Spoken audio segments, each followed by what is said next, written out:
But we have a spectacular lineup for you guys, so I don't think it'll be disappointing at all. But first, I'd like to kind of do a shameless promotion, if I may. We just had our Charter of Internet Rights and Principles with IRP Coalition translated into Turkish. It's right off the press. Selin Kaladenen translated it for us. If you're interested, grab one copy. We'd love to have you guys distribute it. Freedom House also just released a fantastic report too, so ask us about that too. Now, a couple of ground rules, if I may. Since we have a lot of great panelists, I'd like to mention some of the ground rules. I'm the timekeeper, by the way. I'm the evil person. So this is going to be an interactive dialogue instead of a panel. So for the sake of time management, we're going to address certain questions to certain people. It doesn't mean that other panelists don't have any opinions about it, but we can talk about those after the session when we have more time, but we just kind of handpick a couple of people who'd be, more, I don't know, we just kind of handpick a couple of people. So all speakers will get 3 minutes. We do want audience participation because it's interactive dialogue. We're going to let audience speak in the middle, and in the end, we've tried to allot ample time for you guys to ask your questions. Audience will get 2 minutes and maximum two comments. So we ask that, and I know this is a very heated topic and we're all passionately involved in this, otherwise we wouldn't be here at 9 a.m. in the morning. But we do ask you to keep things on topic, and we do ask that maybe not get into the political backstories too much, the political context, because most of us are already familiar with them. So just to kind of keep things very focused. And one of our personal requests from you guys, from the audience, if you can live tweet the event as best as you can, that would be awesome. Because of the sensitive nature of the topic, we want all the information to get out there and not get nixed. If you know what I mean. In this way, internetrightsandprinciples.org will be live blogging it, and Robert Bodel, my fantastic colleague here, is going to be live tweeting it because I tweeted his panel, so he owes me a favor. But you guys do it too. So our hashtag is, well, at IGF 2014, but also at NetRights. Anyway, Nate will kick off the questions and then we'll rotate one after the other. And so I guess with that, I'll turn it over to Nate. Great. So I'm just going to start just kind of framing out what we're talking about. What we want to focus on in the workshop are cases where online freedom, access to information online, are restricted purposefully. They're restricted by one of the stakeholders in the multi-stakeholder equation. We're talking about this not so that we can single out individual governments, individual corporations, individual entities, but because this is a big part of what is happening in internet governance. We have a situation where in a multi-stakeholder environment, sometimes one of the stakeholders is not acting in good faith. And this poses a lot of questions for how to preserve an open internet. So that's what we want to focus on. I think after we've moved through some discussion of very specific cases, very specific responses, what we want to do is hopefully widen it out to talk about some of the implications for multi-stakeholderism itself and what does that mean for the multi-stakeholder, the global multi-stakeholder model, when at the national level, at the national multi-stakeholder level, there is a lack of good faith or a lack of trust due to this dynamic. So in particular, to get us kicked off, what we want to start with is some real short capsule descriptions from a few of our participants of, in particular, some of the newer and more subtle forms of restriction of speech, restriction of access to information online. We're focusing on newer and more subtle forms because I think we talk a lot about some of the bigger picture stuff that we see all the time, the really flagrant censorship, the really flagrant blocking. But as everyone knows, the picture's evolving very rapidly. We're seeing some more sophisticated technical approaches that are harder to track, things like DNS hijacking, things like throttling, things like filtering. We're seeing attacks on circumvention itself. We're also seeing growing surveillance without court orders. without transparent mechanisms that we can then monitor. And we're also seeing rhetorical, political attacks on the internet and on social media itself. Efforts to delegitimize the internet and social media as a space where information is legitimately shared. So this is a big picture. We're covering a lot of ground. We're doing it because all of these are what comes together to create a chilled environment for speech and an environment in which self-censorship becomes widespread. So I want to start out with just some quick statements from a few of our workshop participants. I wanted to go to Shahzad Ahmad first.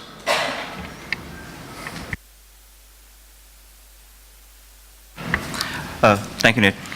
My name is Shahzad Ahmed from Bytes for All, Pakistan. We are based in Islamabad, the capital city, but we work throughout the country, and our work mainly is in Pakistan.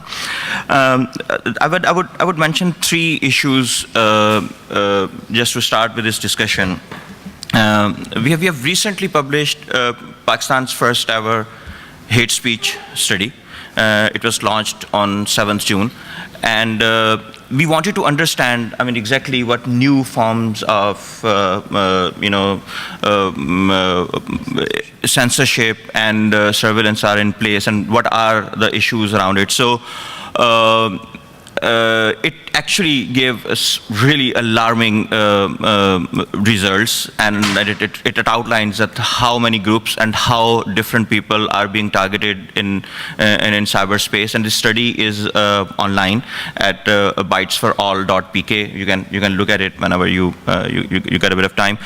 So that was one. Other than that, we have seen that Pakistani government is investing a lot into filtering softwares. So it is all coming from defense budget. It's not really, you hardly get to know about it, that how and what is being spent, because defense budget is not audited. So it's something where,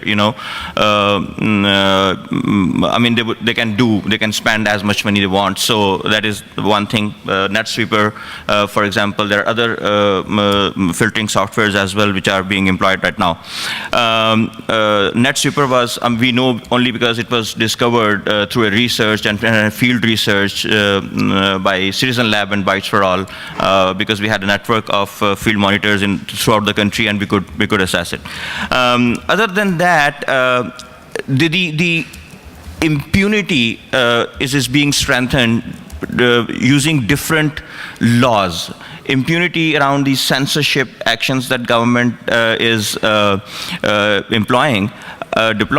So new laws are being made to legitimize and strengthen this culture of impunity. And for that, we know that there is a couple of laws which are extremely predatory, not only towards larger human rights, but to online freedom of expression as well. And then the newest step is an NGO law that essentially has the potential to literally kill independent human rights movement or independent any civil rights movement in the country. So these are the new developments that we are seeing. I'll stop here and then. That's perfect. I wanted to go next to Ganesha Kurkainak from Turkey. Thank you for this. This is Ganesha Kurkainak. I'm an attorney at law, a managing partner at a law firm in Istanbul. My main concern about the new, more sophisticated techniques of suppressing expression over the internet, as Nate has also gave some examples, like throttling, for example, or DNS hijacking, is that there's no transparency about this. So the words transparency, accountability are becoming more and more important for the internet world, and internet law is less and less a technical, separate legal discipline, and more it's becoming a matter of fundamental rights and freedoms in ways that we're very used to it, like transparency is needed in all of these fundamental rights concepts, and the same is happening with the internet. The DNS hijacking has happened in this country. And it also signals that sometimes enforcers take it too far. They no longer think in jurisdictional parameters, but they go after particular stakeholders and want to make sure that it hurts. And that's obviously a questionable public policy preference. And more importantly, the more there are going to be sophisticated technologies of taking down certain contents, the less there will be data in the hands of people. Today, people are at least able to say that about 51,000 websites are brought down in Turkey. About every year, 15,000 websites are being access banned, and this number has been increasing over time. And we also know that Turkey is highly likely the world champion in removing content because of some transparent reports like the Google Transparency Report or the Twitter Transparency Report, which are publicly available and everybody knows about it. But the more the technology gets sophisticated and certain stakeholders in the internet world are being targeted without their involvement, the less these transparency reports are going to reflect the actual situation, the severity of the situation, because they are going to be placed as the subject matter of enforcement rather than a counterpart in the enforcement. They won't know what type of a volume is hitting them, or at least they won't always know about this. Wrapping up, I would say that there shouldn't be an underground enforcement that is available to states, and all methods of enforcement should be out there, and some of them should be tagged through these kinds of efforts like IGF and other ways of better governance. They should be tagged as a no-no for governments, much as you wouldn't in some countries condone for castration as a remedy, or you wouldn't allow for capital punishment, or you wouldn't allow for torture as a means of punishment, or any means of anything really, then I think some of these sophisticated technologies of enforcement may be over time in the future be tagged as a no-no. These are not methods of enforcement, these are just methods of torturing the internet. Throttling, for example, is a good example of that. Thank you. Great. So Ben Blink from Google, we wanted to go to you next. Thanks. I'm Ben. I'm a member of our international policy team. I focus on issues of freedom of expression. I'd like to call out one specific legal trend that is impacting millions of our users, and that's blogger media laws that are being proposed and passed around the globe. These are laws that governments are enacting that state that any blog that has a certain number of users, many times just a few thousand, register and are regulated in their country, just like any major media outlet. This is incredibly problematic because these laws often carry with them criminalization of certain types of speech in very broad categories, things like divulging privileged data or quote-unquote propaganda, things where governments have an excuse to prosecute someone regardless of whether or not there's a major case for it. Often these laws too are criminalizing anonymity. So essentially mandating that blogs list the name and contact information of their owners, and in some instances it's actually creating a registry of bloggers and others who are just reporting news in their country. So in addition just to being generally against the international principles of freedom of expression and international human rights norms, this obviously has a major chilling effect in these specific countries, inhibiting people from blogging, from commercial standpoint, from using our services, but more importantly from getting important information out to citizens. It certainly also has a cascading effect. Once these laws pass in one places, they are very quickly picked up, and we start hearing conversations of these being passed in other places. So criminalizing speech online is certainly not a new thing, but in the last few years, even in the last 6 months, it's been very surprising to see such strident restrictions on just speech, not even under the auspices of child safety or national security, but just suppressing news generally. So I think all of us need to be watching this incredibly closely. Governments and specifically individuals in governments who are engaging at multi-stakeholder fora like this are often not the ones who are proposing and passing these laws, but it's incredibly important that they continue to monitor their own internal government processes and make sure these types of laws are not going through. Great, thank you. That's perfect. And I'll just say one quick thing. Ben mentioned the Russian law. There's also a proposed law in Turkey that's currently waiting in Parliament, amendments to the press law that's very similar, that applies traditional news regulations to the online sphere. And that's one of the things that, again, we're seeing trends that mirror each other, that converge across multiple countries. I guess the logical question to ask here at this point is, how do we respond? How do citizens and activists respond to these new threats in cases where governments are overtly opposed to an open internet? That's the big multi-million-dollar question. So, but I want us to first focus on the technical solutions that our activists and citizens have come up with on their own. And first, I'd like to hand it over to Serhat. Maybe he can talk to us about the MeshNet project that they have been, as a Pirate Party movement of Turkey, have been launched over the summer. Thank you, Burcu.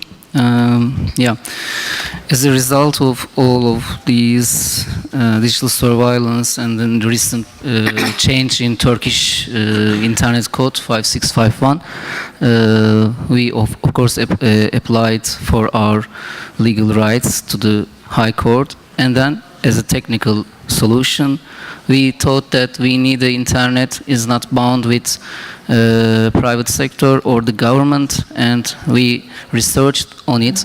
In fact, I'm a lawyer, IT specialized lawyer, but we have a group, we have great people who lots of them are anonymous. In fact, we don't know them, and they helped us to build a MeshNet in Turkey, and we are trying to spread it. A MeshNet is, in fact, let me say, it's a secure communication, which is primitive network of interconnected wireless routers that allow users to communicate relatively free. And besides that, in fact, we need a whistleblowing platform in Turkey, because when we say that there is a internet censorship and we are in an era of digital surveillance, so a whistleblowing platform for journalists, that's another project of us, because currently whistleblowers barely ever leak to journalists in Turkey, and because anonymity software and understanding of anonymity is not widely used in Turkey. And I like to add another thing about the recent going-ons. As my colleague Gönenç said, in this country, maybe in the first time in the world, the government hijacked DNS, free DNS. It's a big thing, I think, and it's reported in several reports. And the government tried to track communications as well as to prevent users to circumvent the blocking orders. And there was two constitutional court orders about Twitter and YouTube ban that saying these are infringement of all of the people's rights on internet. And our officials said that it's only 15 days, Twitter ban was nothing. And however, despite these strong decisions saying that blockings are unconstitutional and infringed freedom of expression protected by Turkish constitution, Twitter started to block access to certain Turkish Twitter accounts as well as individual tweets according to its withheld content policy, recently changed, I think. And it's reported that Twitter complied with almost every government request or court decision coming from Turkey since they visited Turkish authorities 2 times, I think in April and August. Yeah, and they continue to assist Turkish authorities. to censor really political content from Turkey. So Erdogan once said and threatened to eradicate Twitter to show the international community the power of the Turkish Republic. But these moves are, we thought, that meant mainly to intimidate social media users. So I recently understood that they made an agreement with Turkish Telecom Authority to super tag the tweets on Twitter. So Turkish Telecom Authority can super tag as a tweet to withhold that tweet without a court order. So did we see the power of Turkish Republic, or did we see the power of Turkish government or Turkish people? I didn't understand that one. So this is my question. Thank you so much. Thank you so much. At this point, I want to introduce Carl. He's got this really fantastic initiative called Siphon. Thank you. Thanks. Hi, I'm Carl, and I'm from Siphon, based in Toronto, in Canada. For those that don't know what Siphon is, it is circumvention software. It actually started life about 10 years ago in 2004 as a project at the Citizen Lab in the University of Toronto. A few years later, it spun out into its own company. We have multi-platform open source software. So we have a native Windows version for desktops and laptops. And we also have a native Android version for mobile devices. To allow circumvention on other platforms, we also have a web proxy version, so we're actually available pretty much on every platform. Some of the features of the software are, number one, that it's open source, so it's available for peer review. It has been reviewed. Every time we commit a change, it's available for people to look at and see what it is that we're doing. We've also spent a lot of resource in building up an incredibly resilient network. So rather than just being a few direct servers that people can use as proxies, we have a very ephemeral network. So our servers are moving around a lot. We use different techniques to make sure that people who need to get access to content can do so. The software itself is very easy to use. It's a simple one-click software. And because of this, it's actually meant that, particularly in times when sites and services are suddenly blocked, people are starting to flock to this software as soon as something happens.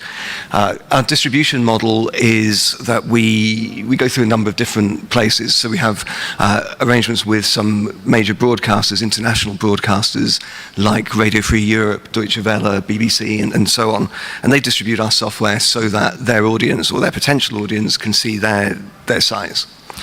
And we also have versions available in the app stores, and we've just recently launched an API, which means that people can build on top of our network to launch their own services. So all of this has meant that we've actually got a user base of several million people in lots of different countries around the world. And as I said, as different sites and services are blocked, we're finding people coming very quickly to Siphon and also talking about it a lot over social media. That also means that, as well as providing the software itself, we can also help in telling the story. So when services have been blocked, such as Twitter in Turkey earlier this year, and also social media in Iraq, then we've helped media organizations and research organizations tell the story by showing the spikes in use of our software compared to the unavailability of services in general. Thank you. How do we support activists, journalists, and vulnerable political actors? That's the second question that we'd like to ask. The solutions could be also political, legal, or even educational resources that we'd like to talk about at this in this section. First, I'd like to ask Aslı Tunç, who's a professor at Bilgi University. She's written fantastic pieces. Her book is great. So, thank you. Thank you, Burcu, for your kind words also. Yeah, I mean, there are a lot of problems in other countries, but maybe I would like to focus on Turkey, where we are suffering a lot in terms of journalism. Actually, you know, for the whole week we haven't, talked about journalism and journalist problems much. We are talking about, content, technical sides of the issue, governance, but journalists are the, most, suffering actually parties, especially in Turkey and in a lot of countries. So social media and internet creates an incredible platform for citizen journalists to join in and to create the pillar of democracy for Turkey especially.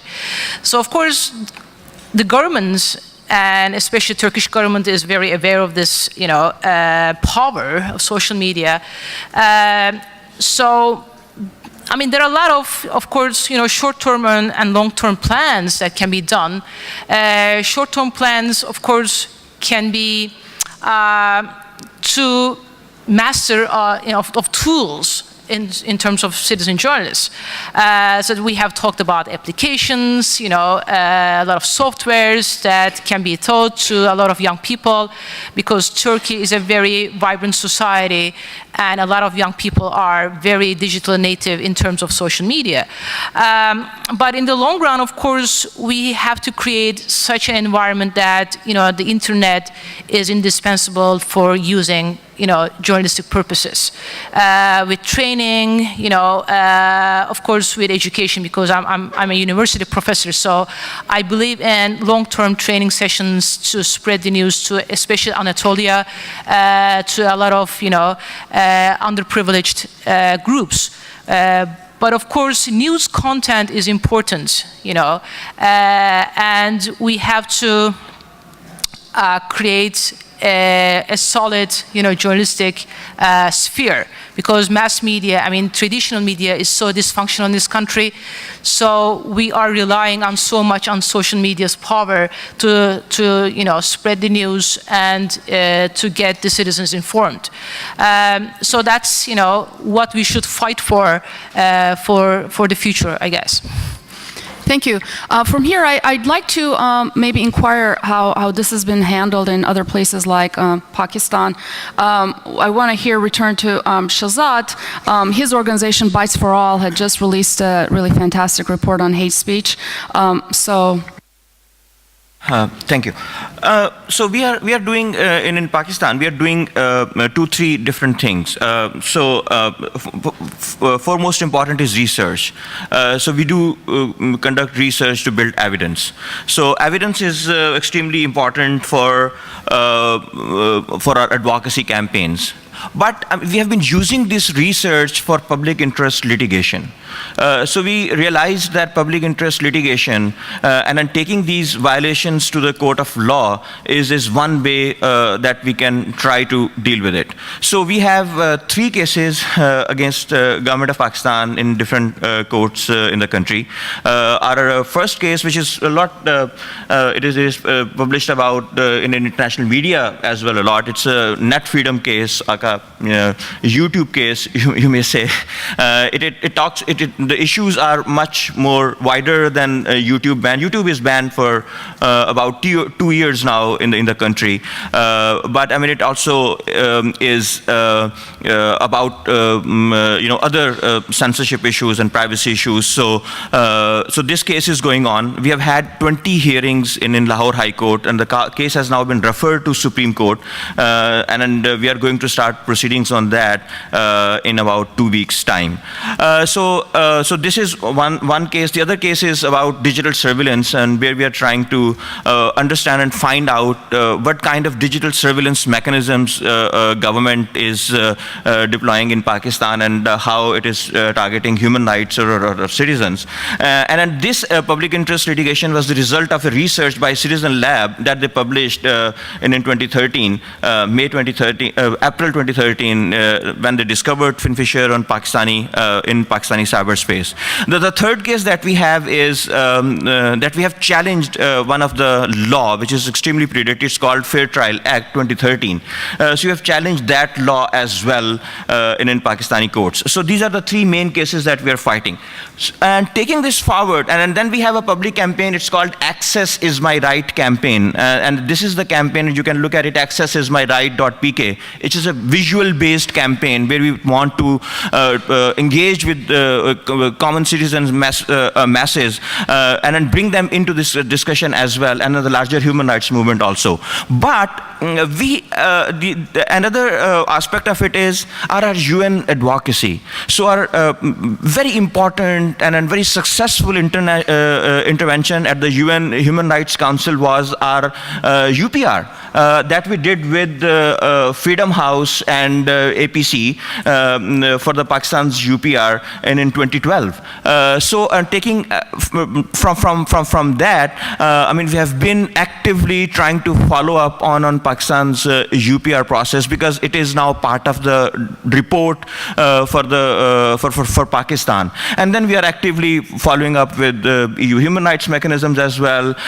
So I mean, we are trying to bring in all possible different avenues to fight this. Some are successful, some we still need to see how it will work. But I think good research and then possibly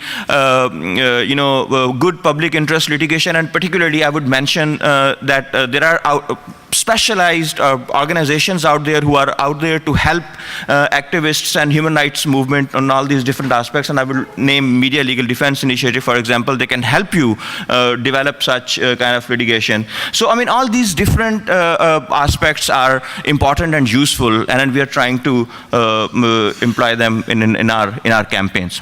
Thank you. Thank you. Thank you.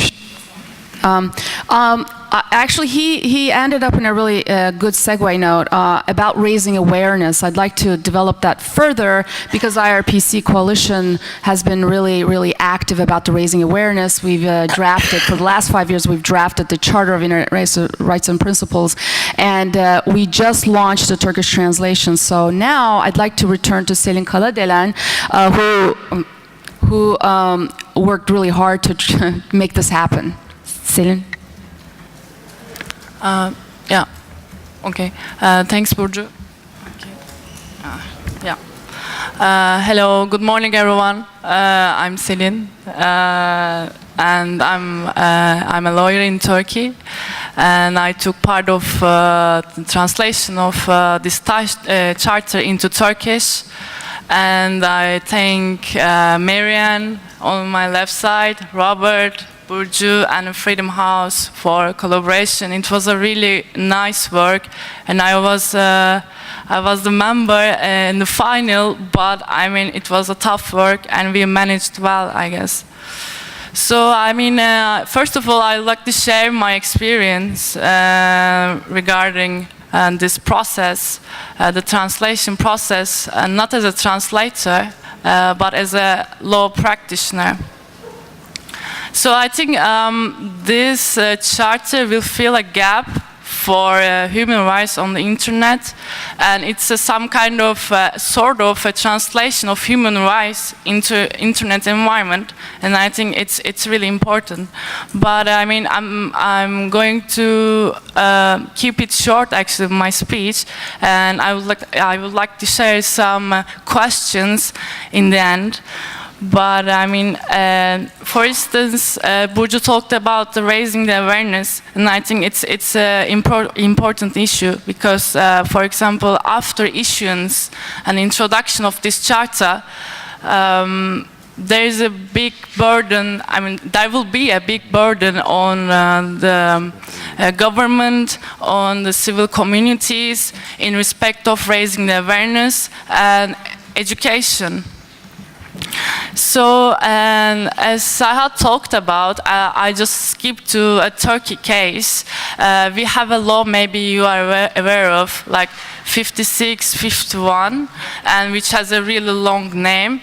If you let me, I will read its name, which called Code of Publications on the Internet and Suppression of Crimes Committed by Means of Such Publications, as known as censorship law. And this law aims to fight against serious crimes, which we don't know what those are. And there are some examples in the charter, such as child pornography, drug traffic, and harmful content. and we don't know what the harmful content is, but based on harmful content, instead of taking down, they're just blocking and censoring the websites. So I think it's a big violation, not I think, it's obvious, it's a big violation of freedom of speech and freedom of information. So I just give this example to show how much EU is ready for this charter. I mean, is there any legal background in EU in accordance with this charter?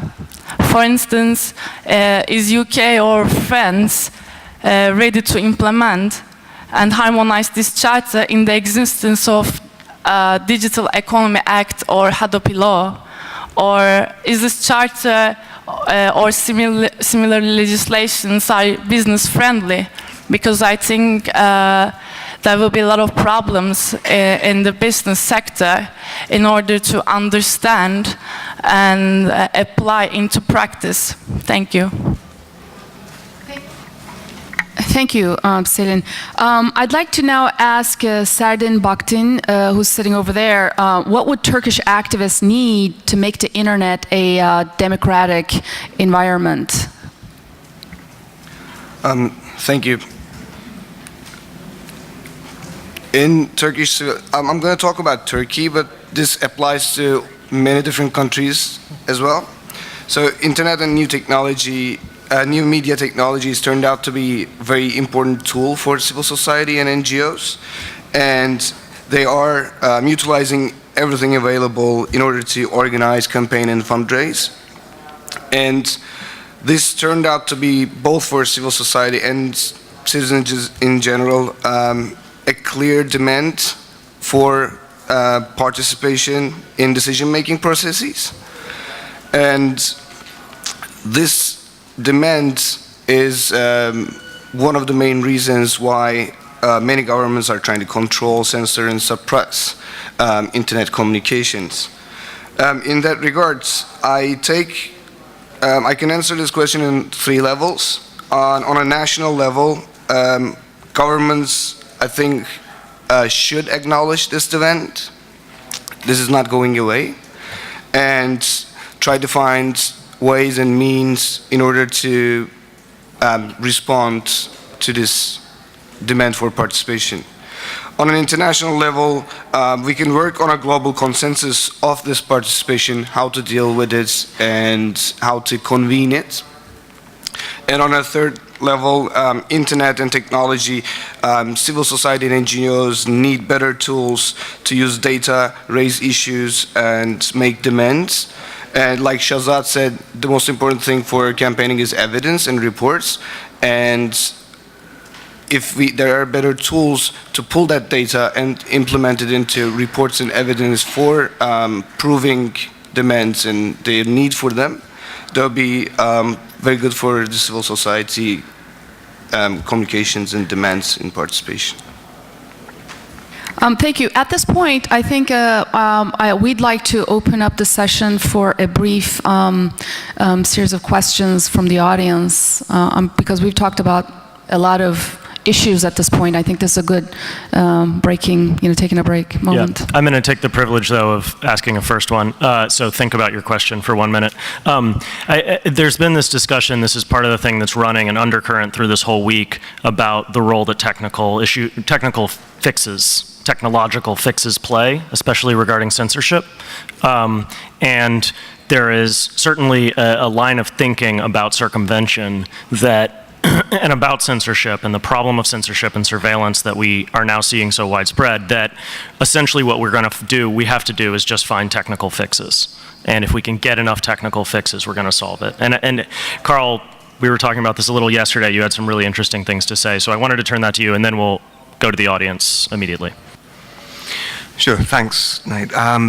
Yeah, I mean, I think it's different in many different places, but it's pretty clear that there are resources being put into blocking content, whether that's a simple or relatively simple DNS block, or whether some authorities, some places have deeper controls in place.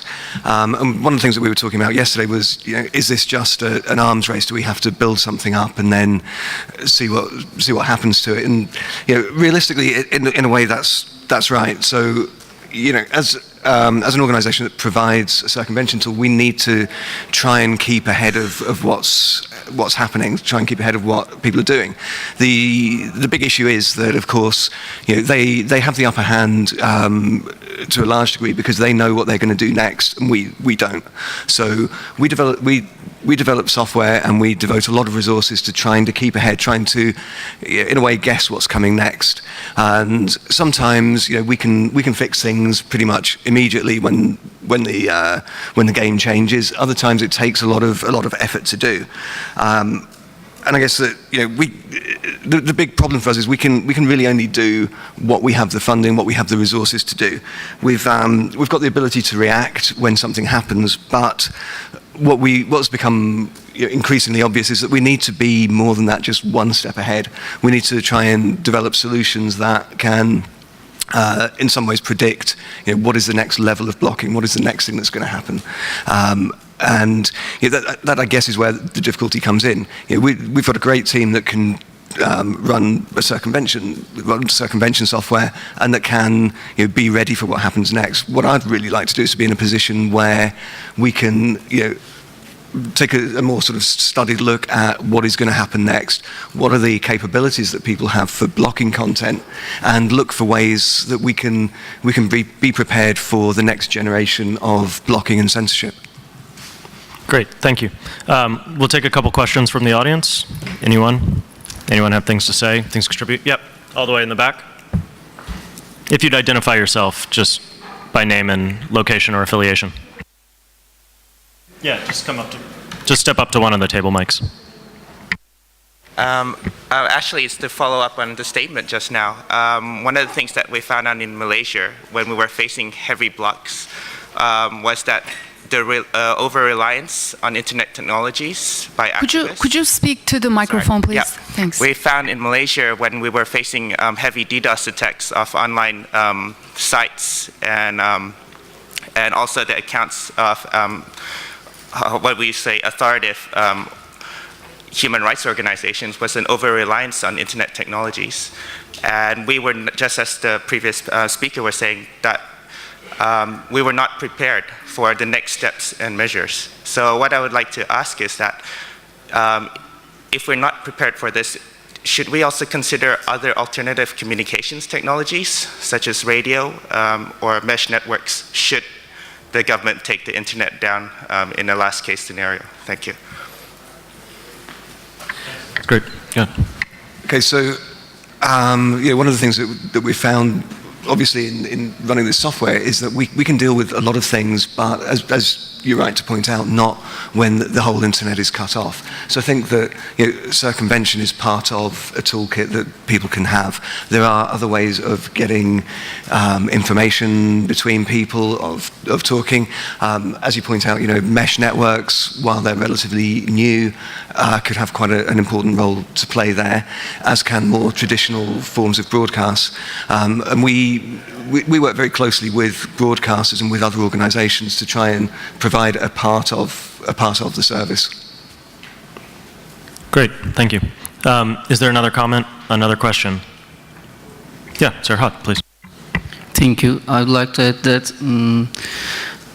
I'm listening to participants and talking in myself and trying to understand what I learned from IGF and during 5 days, and I figured out that it's a shame for me to be in need of anonymity to express myself online. I'm repeating this sentence every time because I work for anonymity, and I work for anonymity to be accepted as a constitutional right in Turkey, but I don't want to be in need of anonymity to express myself.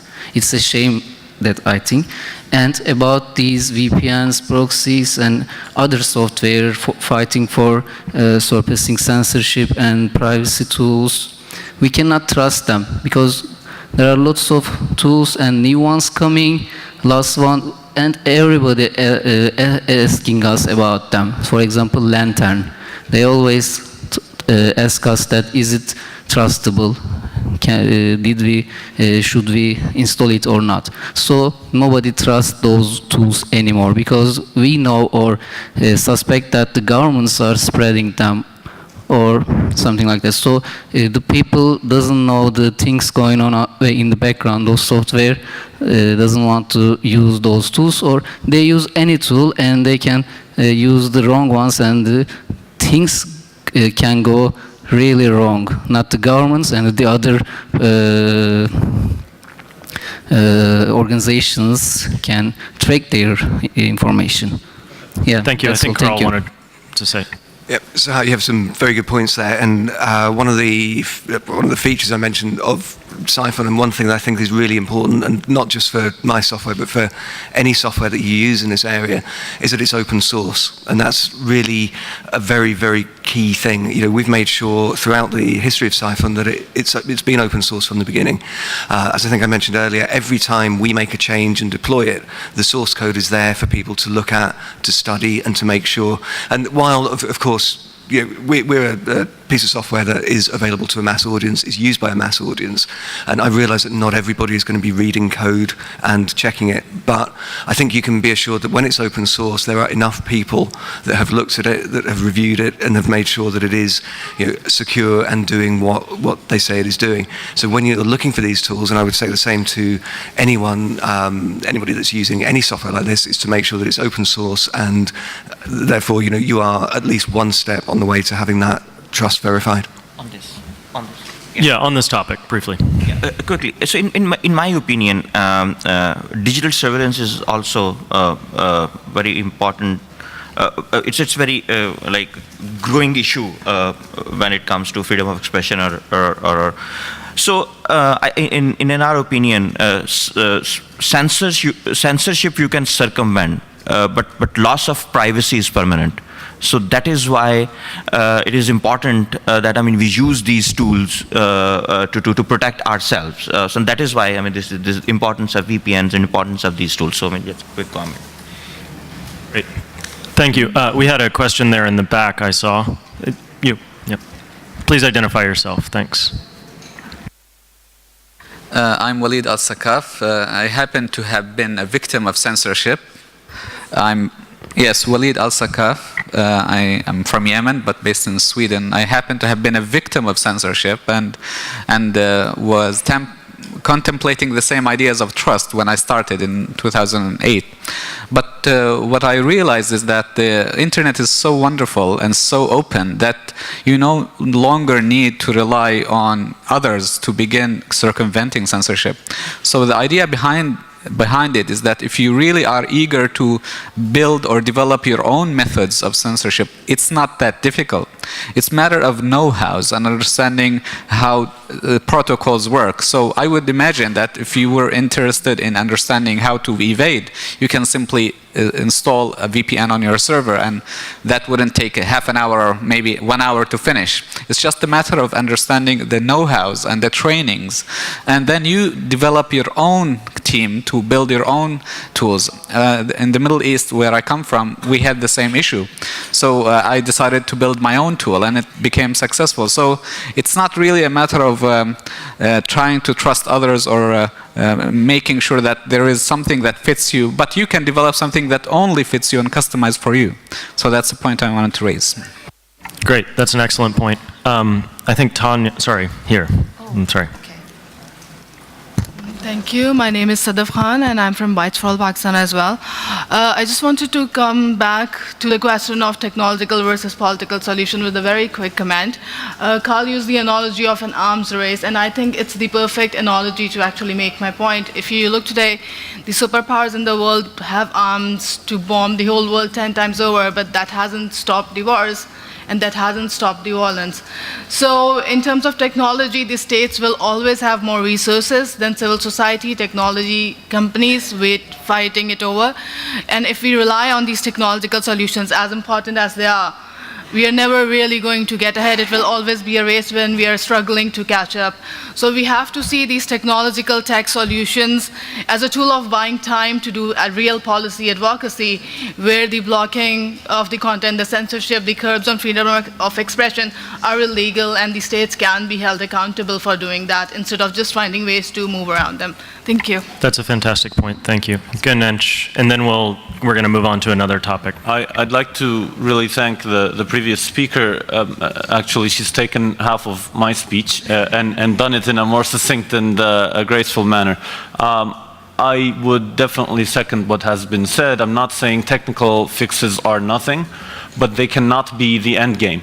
They cannot be the solution. They can just buy you some time until states get to that point of maturity where freedom of speech is the first virtue that they're running after. So, and it's not an awful thing when conflicts get deeper, by the way, and when social media accelerates that procedure, because when conflicts get deeper, people will have to find a solution within the legal means, and while, say, take the Turkish example, while the people in Turkey have agonized over quite severe bans, ultimately, finally, as a teacher of freedom of speech for 10 years, now I have 2 court decisions that actually say something on freedom of speech. So that's not a bad thing. And also, I'd like to underline the point that Burcu made. We didn't elaborate on it, education issue. She said even education, and I understand because it's a very bottom-up kind of approach. But again, teaching at 2 universities and knowing how things are taught, I would say that especially on concepts like freedom of speech, we should let people think outside the box. We should show them the red flags. Instead of teaching people what freedom of speech is as a definition, we should start showing them the red flags. Like the contributor from Google said, certain categories of speech are being attacked under certain legislations, and I would say that there are a lot of lawyers in emerging markets who wouldn't see the big troubling problem with certain categories of speech being addressed, and they would look into what the categories are. They would actually do a merits analysis of whether that category is really awful or not. They wouldn't say the minute you categorize, you're already hindering freedom of speech. So red flags like that, vagueness, overbroadness, and all this, these need to be flagged and shown, and persistent objectors should be supported, be it NGOs, be it private companies. If they are persistently objecting in a jurisdiction, people should back them up, because they're getting somewhere, and those conflicts are not entirely awful for that nation. Meanwhile, of course, technical fixes should allow people to still stay connected, but that cannot be the end game. I completely agree. Thank you. I completely agree and second what you just said, and I think that what we're getting at right now is that not one solution is the be-all, end-all, but a multi-pronged solution that takes legal side, legal progresses and educational and political and whatnot. So I'm completely in agreement with what Ganesh just said. I wanted to take one more question. Actually, we have a little more time. So Tanya. This is a question for Asli, but also sort of for the rest of the panel. And I'm Tanya from Global Voices. So we talked a lot about the technical solutions, but I want to sort of drop back and circle back to what you said about forming the journalism public sphere. And a lot of this has to do with the academia and the academic sphere. And I think that is also a really important component, is how much freedom do you have to both teach and do research on net freedom and freedom of speech in Turkey and in other countries around the world. And so, so it's both about teaching students to use the tools and to understand how internet can be a tool for independent journalism, but also the freedom to do research. And if you could talk a little bit more about that. Well, thank you. That's a great question, actually. Well, I'm the lucky one because, my university is pretty progressive, so I have academic freedom personally. But if you, look at the overall picture in the country, of course, the intimidation, goes to academia as well, including, journalists as well as academics. Well, a lot of investigation is being held, for the academicians, so they don't have freedom to teach, internet freedoms in classrooms, and speaking to the public, to the media as well. So they're mostly silent. They're self-censoring themselves. So as I said, we are the lucky ones. So we have a bunch of people who are trying to raise the issue on an international level by writing and speaking to the international media. But of course, we are blacklisted as well. Which we don't mind, but of course we don't know what will happen to us. So nothing happens, everything is vague in this country. But of course there is a blanket of intimidation throughout this, especially state universities.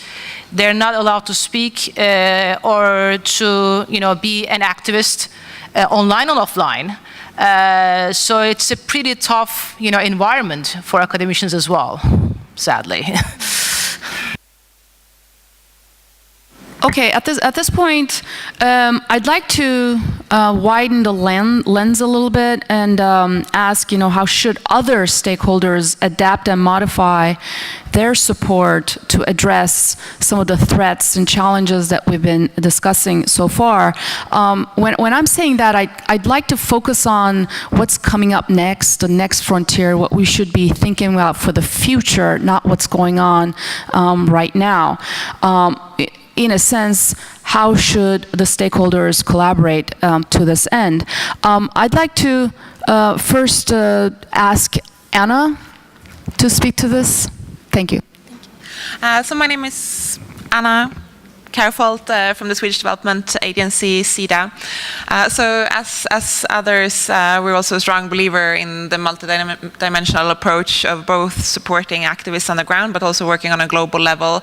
As many may know, Sweden was a driver in the work of pushing for the 2 UN resolutions that confirm that human rights online should be treated equally as human rights offline. And those resolutions were both accepted with consensus, and we see that this is an important base to have these kind of discussions. Within the Swedish development cooperation, we're prioritizing increased access and use of the kind of open and free communication channels that we're talking about now.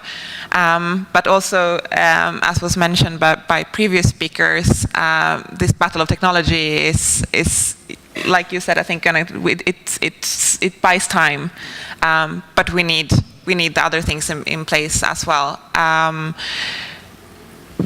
I think we're at a very formative stage at this point. The African Union just went through with the Convention on Cybersecurity as well, leaving very vague or using vague phrasings that leaves a lot up to interpretation at country level. I think, or as a strategy, we are encouraging South actors and local actors and regional collaborations to counter these trends that we're seeing. I think the African Declaration on Internet Rights and Freedoms, which we heard about this week, is a wonderful example of regional initiatives, Pan-African initiatives coming together and working on these issues. Also, the dimension of offline human rights violation interacting with online human rights violations, I think is also very important to address, and the specifics about women human rights defenders and the challenges they face. We have also seen a lot of parallel, I think, also speaking about technology, but overall a lot of parallel initiatives. I think what we are trying to encourage is more of a collaboration and working together instead of sort of competing against each other. And I think as donors, sometimes we are encouraging sort of a competitive structure, and I think we really need to be self-critical about that and see how we can remove those barriers that we may have helped to create and help you to collaborate with each other. I also think that in the sort of tech frenzy, we are sometimes looking at quick solutions, and just because technology is fast, we think that change is fast as well, and we see a lot of short-term initiatives. But I think we need to really be patient and see that also change in terms of online rights takes time, and we need to invest in that time and commit to that time. Yeah, I'll stop there for now. Thank you. I'd like to turn to Ben, our corporate representative at Google, to hear his thoughts on this matter. So I think the most dangerous and troublesome forms of news censorship are well-intentioned laws that the general public can get behind. Ideas of child safety, of stopping hatred and extremism, that are leading to more broad censorship that are just benefiting a few. And when the public is behind some of these efforts and aren't seeing the implications of some of these laws, those pieces of legislation, court rulings, and other things are getting through. So I think as stakeholders, we have to look really carefully at each of these specific concerns the public legitimately has as the internet grows and broadens, and develop solutions that are alternatives to this censorship.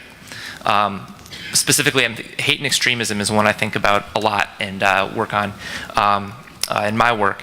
And even in the US, certainly people are very concerned about those issues. And what we need to do is, the burden is on us to demonstrate that things like counter-speech, like speaking more, is a more effective solution than pure censorship for the long-term safety and security.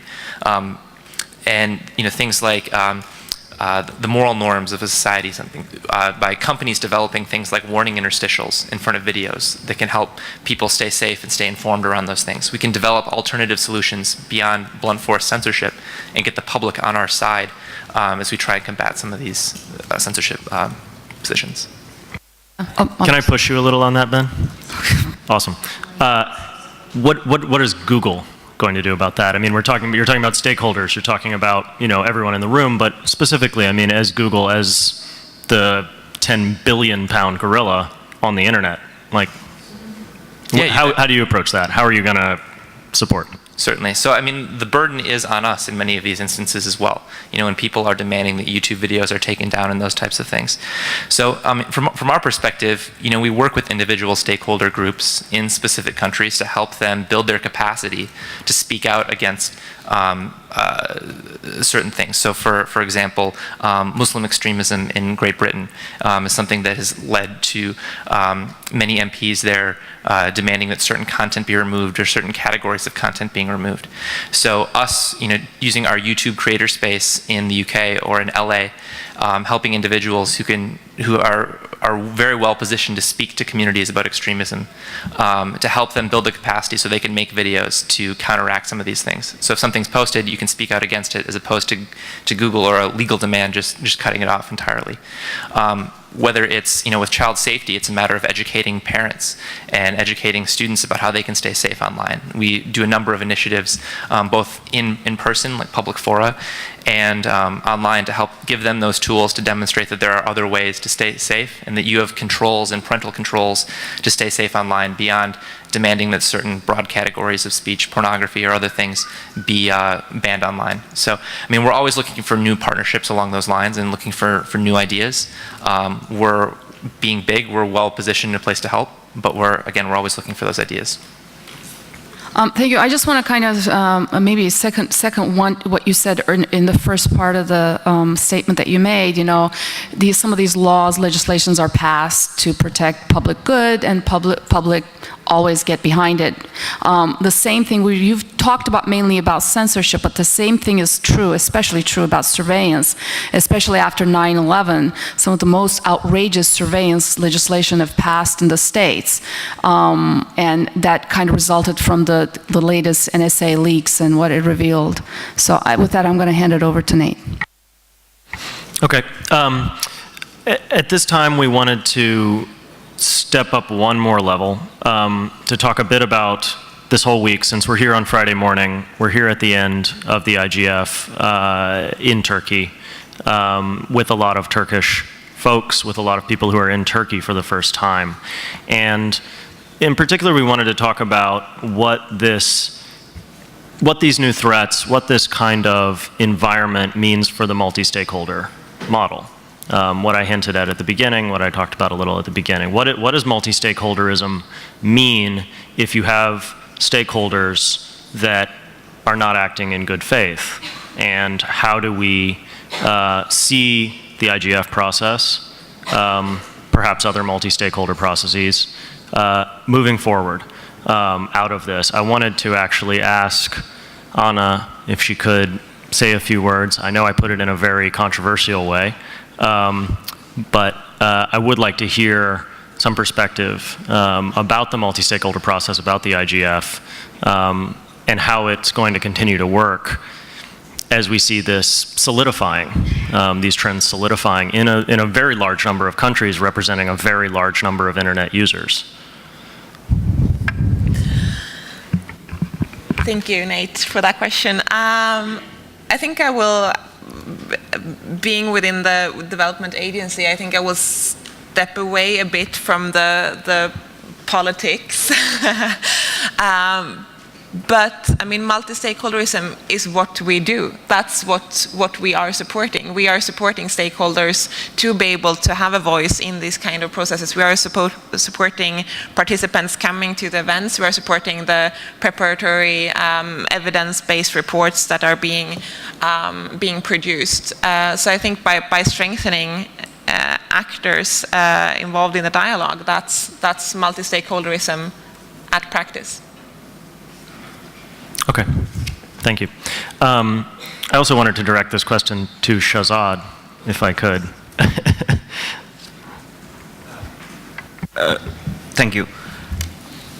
In my opinion, okay, you mentioned IGF process as well, and you mentioned different stakeholders. Though I mean, situation looks very bleak, and you know, it looks like it is. It is really dark. No, it is not. I think IGF process itself is important to continue to strengthen this whole idea of multi-stakeholderism, and we have been calling for its continuation, and it's important for civil society. Okay, I mean, a situation is bleak on the side of several governments when they could not really make up to their commitments to the Tunis agenda, for example, or then the continued process. Not many governments are interested, and they don't attend, and they don't really, work with civil society at the national level or at the regional or global level.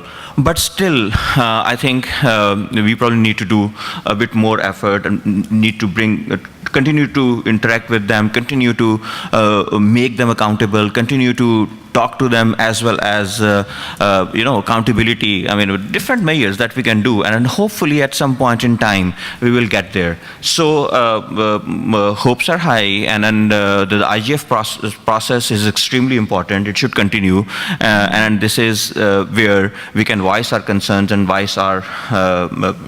So this is my. Thank you. That's great. I actually wanted to, Serhat, could I go to you? I wanted to get a Turkish voice on this. Could I go to you for? Yeah. Thank you.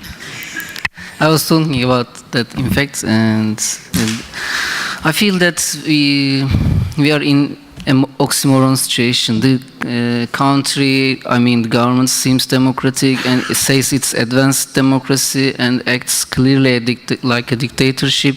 Privacy software says they are safe, but they steal our privacy themselves.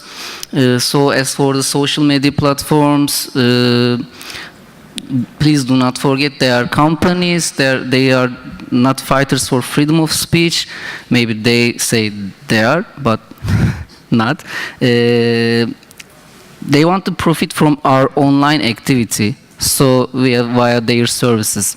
So we didn't establish those companies, platforms, softwares as a stakeholder, as people. I'm a citizen, I'm a stakeholder, I think. I'm a user, but this is not taken a stakeholder in Turkey in the terms of the government and the National Assembly. So, as a stakeholder, we build and this country, and the government is established on people, I think. So, we can change it. the laws are being prepared in the Assembly, National Assembly of Turkey. So, yeah, education is important, software is important, law is important, applying law is important, but going in assembly and fighting for internet freedom in assembly is important too, so we should work for it too, as a political thing. I want to add that there is a connection with political way as a stakeholder to act as politically on this issue. Thank you. At this point, Selin also wants to add something. This is a very popular question, by the way. I just want to point out that when I talk to people, I mean the people who are not lawyers or law practitioners, when I talk about the surveillance and the data protection, they just tell me that, okay, I trust my government, so it collects my data, it's good, right? And I say, I mean, do you aware of the danger and what's going on? And I mean, I can't fully understand this trust of the citizens to their governments, and they don't think about what this data, where this data goes. For example, maybe Sayhat can help me out about this. You know, they were locked up all the information, the data. I don't remember where they are, but I mean, they had a code. The password was 1234, and it's yeah, it was nice actually. But I mean, when we talk about the education, I was thinking about why should we start. For example, when I just take this kind of comments like okay, I trust my government, so I don't care where this data goes. So I mean, I just want to into my daily life, and I don't care about the surveillance. But for example, when we are talking about the Google, and I think that I mean, right now the biggest surveillance tool in the world is the Google. So. Yeah, I think the internet that we are using right now is fully censored because it's dominated by Google. So are we using the real internet? So that will be the question. Thank you. Thank you. I guess we could say just corporations in general instead of just pinpointing Google. Although, Ben wants to. Oh, actually, Ben, would you like to defend your turf? I didn't want you to get, you know, trampled upon, but you know, he's your friend, so he wants you to. No, it's okay. I mean, I don't quite see the connection how you know, Google's role is leading to censorship directly. I'm happy to talk more about that later. You know, I think it's certainly very healthy to be aware of the internet space and who's playing in that space and those types of things. And I think it's companies should be looked at and making sure that they're following standards that are respecting human rights and other things. And I think that's completely reasonable and legitimate for everyone to be doing as well. For us, I don't think we need to get into defending, you know, personally or other corporations generally. I'm pretty comfortable with where the steps that we're taking to mitigate the risks of surveillance and government intrusion, and the legal review process that we have in place to review government requests and to mitigate the threats to our users as much as possible. Companies are generally based on trust, and users have many options in these spaces. And if we're not protecting that trust of our users, then our business is completely going to fail. So it's certainly within the interests of forward-thinking companies to be thinking about the surveillance implications and security and privacy of their users overall. In the spirit of true interactive dialogue, Ganesha wants to say a few words about this issue. Thank you. Not about this issue. I agree that you know, that last exchange is not what Nate was asking about, I think. And Nate's question, I think, is an important question. What is it that is so special about multi-stakeholderism, and what is it really? To me, my perception is that multi-stakeholderism is trying to penetrate a bottom-up approach rather than a top-down type of attitude toward issues of internet. So who's the true owner of internet? It's the people. So how do we get the people say what they want to say about its governance? Multi-stakeholderism is a concept of that in my mind. And with that, I think the IGF being held in Turkey was a wonderful thing. because if you're going to study poverty or inequality in income distribution, you should do that in Mozambique or Haiti or Congo. And if you're going to look into severe issues of internet governance, I think it's wise to do it in Turkey right now, because we have severe issues of internet governance. It's a wonderful thing that for 5 days people discussed it in the core of these. And I do agree with part of what has been said, that you don't smell it in the air either. It doesn't occur to you like a country where there is these severe problems. These severe problems, they spring at you when it is crunch time. So you need freedom of speech when you are annoying someone, but that's when freedom of speech kicks in anyway. So to make a long story short, what I'm trying to say is I think it was a blessing to have the IGF in Istanbul, and I think the multi-stakeholderism is wonderful to the extent that 9 a.m. in the morning, this room was so crowded, and people get to know each other, and it's a great network. I know who to reach out to. People know how to place each other, and the IGF is serving the true owners of internet more than it serves the ideals of censorship or profit gaining. Yeah, thank you for this insight. Marianne from IRP Coalition, she was the co-chair until yesterday, but she'd like to say a few words.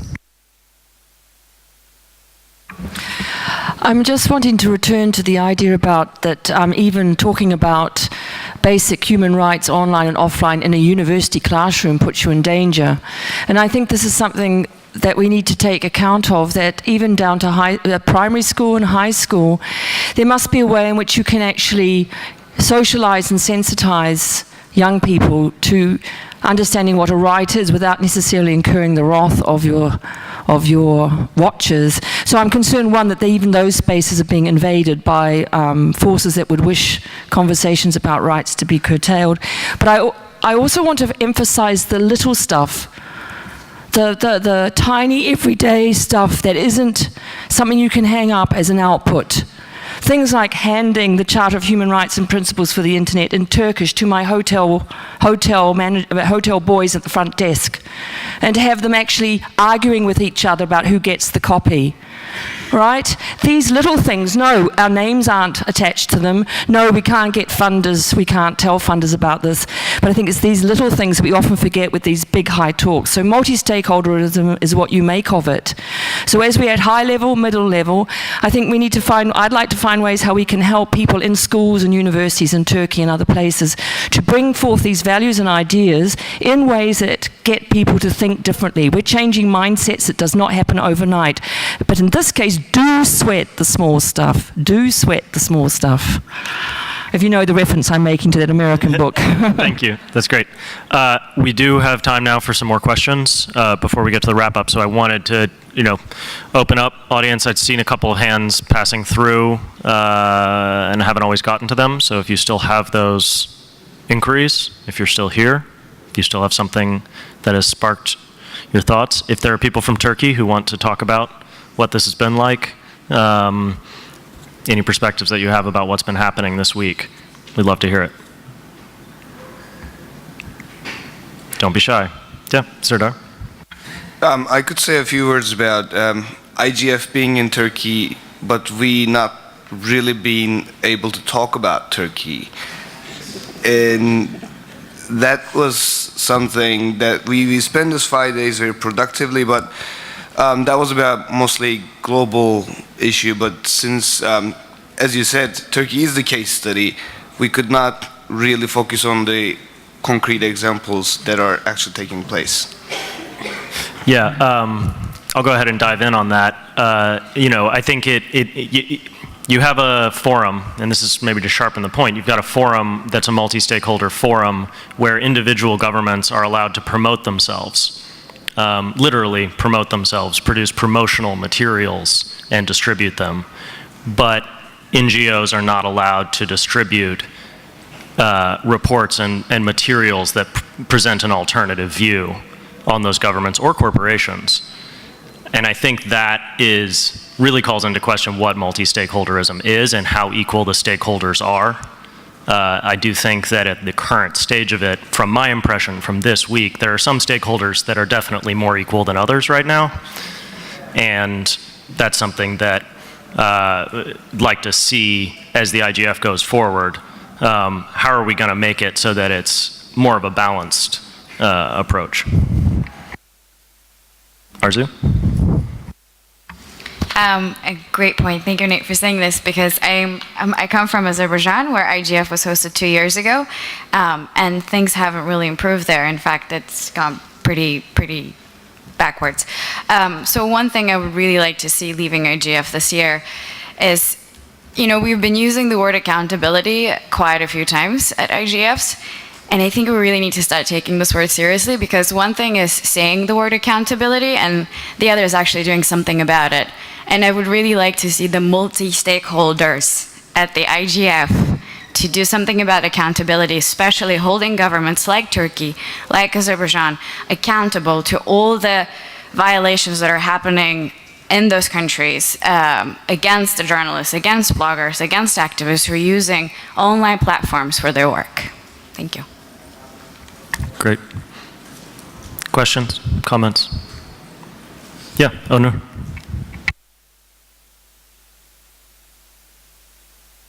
Anywhere you see a mic, just squeeze in. Just please speak to the mic, just get but very close.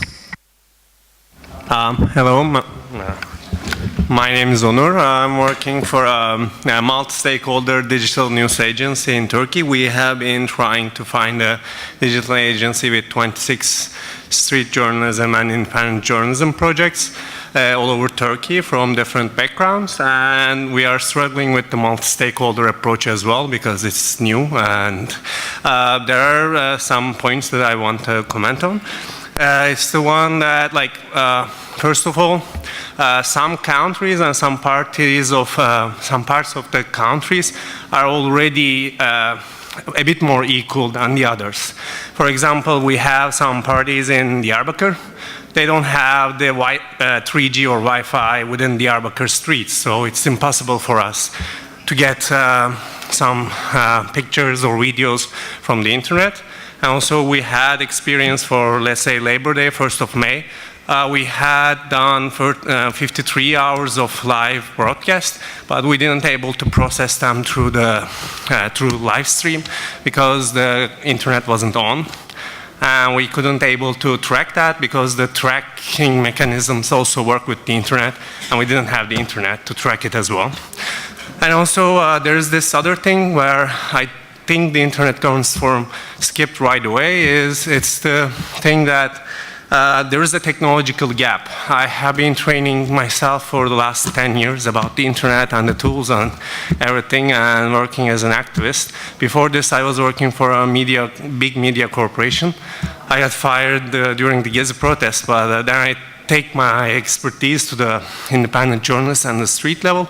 But I've realized that there's this huge gap between the awareness of technology and how people can use those technologies within their lives in the Netherlands that I experienced earlier, and in Istanbul, and also in Izmir. So when you develop new standards, new perspectives on how to govern the internet, how to distribute the information, or how to set the laws for this, there is this huge gap between the understanding of what the internet is, what information is, what is necessary. So when you go to local parts of Turkey, people are not using internet as in Istanbul or in the European countries. Most of the user behavior is still as like in the 80s. People get to watch the TV, and internet is a child's toy still. So there is this necessity for the big guys like you and like the lawmakers to understand this gap and maybe work on the next 5 billion a bit more before progressing the whole thing, or making it more open in the way where technology and the understanding of technology and how it actually affects our lives can be more spread out. Because I believe that instead of just 1 billion working for 6 billion, it will be a lot easier if we work 6 billion altogether. Thank you. Thank you. Yeah, John. Thank you, Nate. Yeah, I do introduce yourself. Yeah, sorry. Johan Beer from Reporters Without Borders. I do totally agree with what has been said in terms of the opportunity that this event represents in terms of networking, etc. And I do also agree, sadly, on the fact that this is the first time I've heard specific problems in Turkey discussed in this forum. So I'm really glad that this was indeed addressed in this workshop. I just wonder whether there are in this room UN, IGF, BTK representatives, and well, so that these issues are actually addressed, and that these problems are discussed, and that someone actually acts on it, and well, all the issues like how the workshops are agreed, how the big and small rooms are distributed, and well, will this change next year or not? Thanks very much. Thank you. Is there someone here? Yes. Hi, I'm Deniz, and I'm originally from Istanbul, Turkey, but I'm here through an international civil society organization, Access. And I would like to thank all of the participants, and I especially appreciated the comments about how to engage the youth in Turkey when it comes to internet governance. And I think I will direct my question to Serhat and others. What do you think the Turkish civil society organizations who are now aware of the multi-stakeholder process and aware of this issue in its entirety will strategize after this in order to engage the youth in Turkey, which has a huge potential, as we have seen before? Short. Because we still have to wrap up. It's but yeah. Easy answer. Answer is really short. In fact, we have so few NGOs in Turkey really fighting for internet freedom, and they are divided and not connected to each other. We don't have a coordination, lots of problems between NGOs. We are trying to establish good connection between NGOs right now in Turkey. Okay, great. We're pretty much coming to the end. I want to do a very quick sum up of some key points. This will be necessarily fragmented because it's been a very wide-ranging discussion, and I think a very good discussion. But just some things that really stuck out to me as far as, I'll start with solutions, approaches, which is the beginning point of this discussion. Evidence, evidence, evidence. This came up from multiple people, multiple stakeholders. How do we enable the society? And we always say civil society, but I don't really like that word because it always sounds like NGOs. How do we enable society to document, monitor, report? And there are specific things that can be done. Stakeholders like Google can maximize their transparency, can maximize the reporting, they can, and like Twitter, they can maximize the reporting, maximize the transparency not just on the results, but on the process. When removal requests are made, when user data requests are made. Not just, so it's not just we did X number of this, it's how did we do it? How did we make that decision? We have those conversations here at IGF directly, but that's not an opportunity that almost 100% of users have.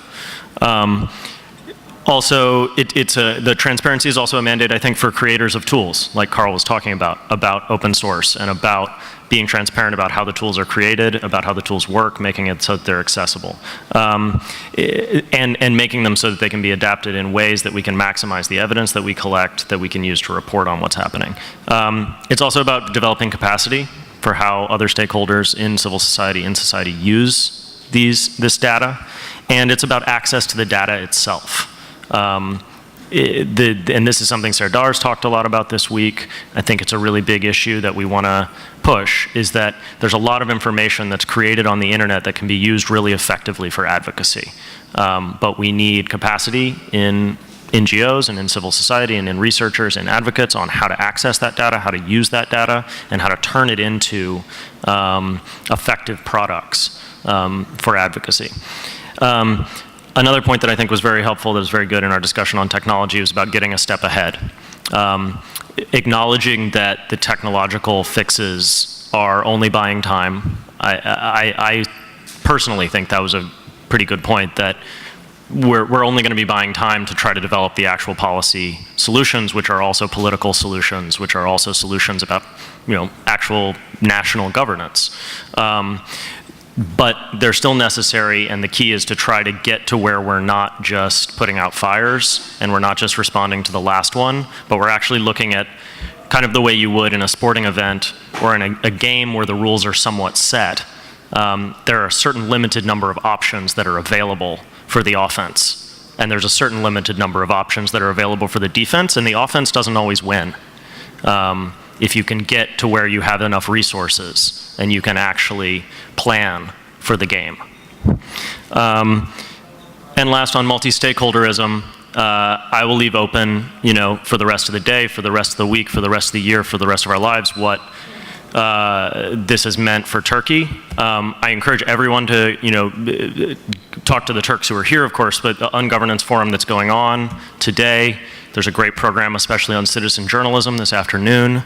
I encourage people to go to that, learn about what's happening here in Turkey and why it's so incredible and why the situation is being met with such force and violence and repression.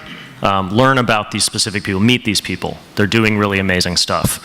And at the same time, and this may be paradoxical, I feel this has been a very productive week for engaging a lot of people who wouldn't otherwise be engaged with Turkey on that question. And so I think this has been very productive, and I look forward to talking with the rest of you about this. I want to thank all of our workshop participants for being brief, being on point, being engaged, and thank you all for this workshop. Yeah, as the timekeeper, I would like to personally thank our panelists for being on time, but I also would like to thank our audience.